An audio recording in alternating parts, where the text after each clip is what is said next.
নমস্কাৰ, পংকজ শইকীয়া ইউটিউব চেনেললৈ পুনৰবাৰ স্বাগতম জনাইছোঁ। লাচিত বৰফুকনৰ 400 সংখ্যক জয়ন্তী উপলক্ষে বিদ্যালয়সমূহৰ ছাত্ৰ ছাত্ৰীৰ মাজত এক ৰচনা প্ৰতিযোগিতাৰ আয়োজন কৰা হৈছে। এই ৰচনা প্ৰতিযোগিতাৰ বিষয়বস্তু হৈছে লাচিত বৰফুকন। এটি সুন্দৰ পেজত লাচিত বৰফুকনৰ বিষয়ে ৰচনা লিখিবলৈ ছাত্ৰ ছাত্ৰীসকলক জনোৱা হৈছে।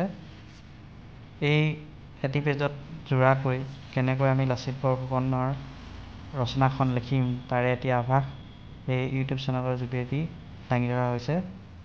আপোনালোকে নিশ্চয় ভিডিঅ'টি চাই ভাল পাব আৰু প্ৰয়োজনবশতঃ এই কথাখিনি ৰচনাত সন্নিৱিষ্ট কৰিব পাৰিব বুলি আশা ৰাখিলে ভিডিঅ'টো